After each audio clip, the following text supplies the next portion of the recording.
What's up, guys? Gibberish just here today, and new cards for Saviors, new cards for Descent of Dragons. Yes, that's right. We got a bunch of new cards, a new legendary. So it'll be a lot of fun to go over them today. We got around 7 new cards, so I thought that was enough to make a video. So let's get right through it. The first card is going to be a Shaman card, a 5-cost 5/5 epic, and it's called Cumulo Maximus. And its battle cry is battle cry. If you have overloaded mana crystals, deal 5 damage. It's an elemental. Wow. So that is really strong. We've seen a card like this before. The 6-cost 6/5 deal 3 damage.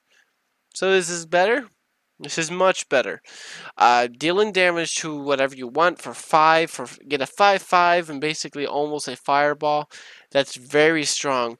I can definitely see this card fitting into Battlecry Shaman, just because first of all it's a Battlecry. But we do see that one weapon that is in there that is an overloaded weapon. So when you play it, if you've played an overload card, it then gains +2 attack. So cards like the 1-cost 2/1 Murloc for Shaman that add a lackey to your hand can be very valuable for this card. You play that on turn 1, you play that, and then you can play this. And so on turn 6, you can get a 2/1, a lackey, deal 5 damage, and a 5/5 elemental, all for 6 mana. That is very, very strong. So definitely a 5 out of 5 for that card. Next is a new Warlock legendary, and I want to talk about this card a lot because this card is one of my favorites I've seen from the expansion, and some people are kind of saying it's not as good, and I'm kind of sad about that. Regis said that he thought this card was, he thought it was good, all right, and he said that this type of meta that we're seeing isn't really working for Warlock. So I want to talk about that a little bit. The card is an 8-cost 4/12. It's a legendary for Warlock, and it says it's a Zeraku the Warped. Whenever your hero takes damage, summon a 6/6 Nether Drake. It's a dragon. So this is really strong because it doesn't just happen on your turn. It happens whenever you take damage. If your hero attacks you, then you get a 6/6. Let's say you attack and trigger a secret, you get a 6/6. I think this is really strong, and I think it has a lot of potential to make this kind of meta go through. And I think there's a way where you can deal a bunch of damage individually to yourself. This is going to be very strong. So I am very interested to see how this card can work. Now I do understand that it is a big body minion, and so some people are thinking that yeah, you can just play this. You're mainly getting it for the big stats. If you could play this on turn 10, use your hero power, 4/12 and a 6/6. That's pretty good. But this deck type of dealing damage to yourself hasn't really been succeeding, and we've seen cards like the Vulture. He's very strong in Zoolock, really strong. This card wouldn't probably be used for Zoolock. I can see this in a Shuffle Lock deck. I can see this in a, not really a Zoolock deck, but I think this deck type of dealing damage to yourself will come around eventually. I think this card is going to help push it. I just think we need to see a few more cards to kind of support this, where if something happens to you, you get a benefit. So if we can see more cards like that, hopefully we can get this deck type. So I'm going to give it 4 out of 5. I think it's really good.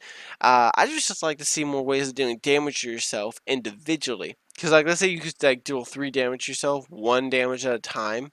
Alright, that's 3 6/6s you could get out of this card. Next is Bad Luck Albatross.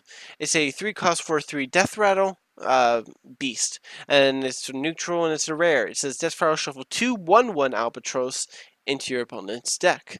Now, this card is pretty good for it does the fact of shuffling 2 1/1s into your opponent's deck, so you get to disrupt those Highlander decks, which is very valuable. And it's also like the Weasel card, except for it's not infinite.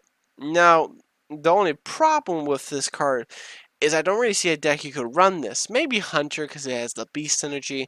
That would be pretty good with it. But I don't really see a way you could really fit this into a deck. I could see this in a arena deck. But I think we'll just need to wait and see how it'll fit, because I don't really see how it could do that. So it is a good disruptor for Highlander deck. But you may not draw it for a while, and you may not. It's not a one. It's not a one cost minion, so you can't play it on turn one, and you don't know if your opponent's playing a Highlander deck. So I think I would have to wait and see before I really judged it on that. But it is good because if your opponent draws those 1/1s, they're just 1/1. So what's the worst case scenario? So I'm gonna give it 3 out of 5. I think it's okay. My problem with it is just that I don't really see a deck that it fits in. Next is 6 costs 4/4 Battlecry. If you're holding a dragon, your next spell this turn costs 0. That is really strong, really good. 5 stars. Cain Breath is a 1 cost mage spell. It says deal 2 damage to a minion. If you're holding a dragon, discover a spell. Is that good? That's pretty good. We've seen spells such as say there's a 1 spell that says for 1 cost that says discover a spell 3 or less. This gets to let you discover a spell of any kind, and you get to deal 2 damage with it. Really good. 4 out of 5.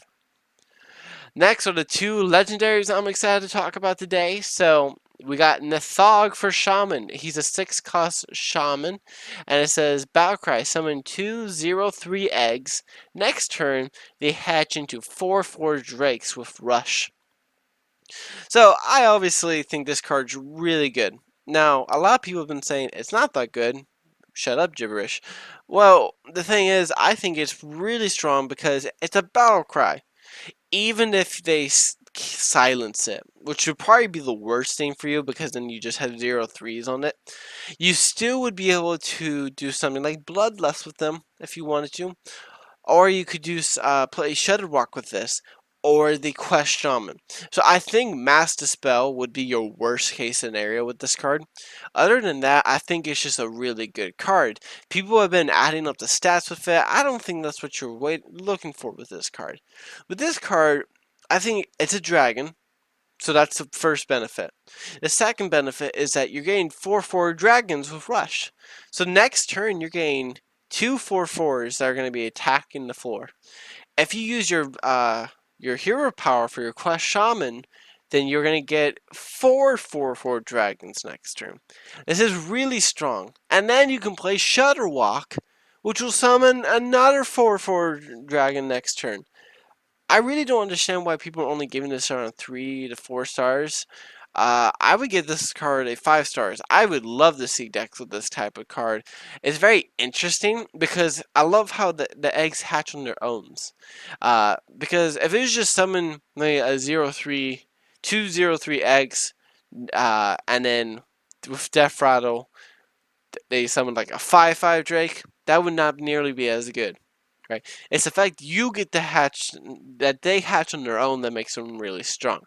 So I'm going to give this card 5 out of 5. I'm excited. That may be an overstatement for it. It's probably more likely a 4 out of 5, but I think it's a good card for Shaman. And next is our second legendary for Shaman. It's a 5/5/5 legendary called Bandar Smosh. He is a legendary for Shaman. It says each turn this is in your hand, transform it into a 5/5 copy of a random legendary minion. Wow, so this card, as Regis Kilburn said, I watched a lot of his videos, so I think, like he said, this card is better than what people are giving it credit for. Most people are giving it 3 out of 5. But like he said, this card is very, very strong in the fact that if you get a minion, let's say, who stats are really low, alright, and he's a cheap minion, well, you're going to bring him up to 5/5. Alright, playing a 5 cost 5/5 is not the greatest, okay? But almost every legendary in the game has some battle cry, death rattle, or effect that happens. So you don't have to worry about it that much. I honestly think maybe the two worst minions you could get with this would be A, Mana Storm, B, the Hound, and then 3, maybe that Druid one where she makes your cards cost 0. But you won't play those that turn. So unless you get those, 3 turns in a row, that's not going to be great for you, but the chances of that are really low. So you can keep this in your hand until you feel like there's a right time to play with this. Legendary minions are very popular and very good. So I don't think it's too crazy to give this card 4 out of 5.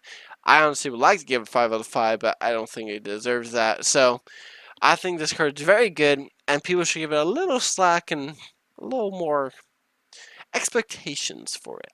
So there you go, guys. Hope you enjoyed this review and all that. I'm getting a new setup, so there will be a green screen behind me. I'll have a new microphone finally. My old one broke.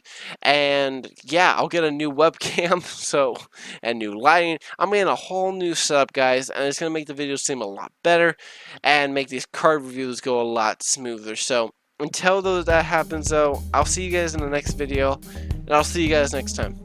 Bye!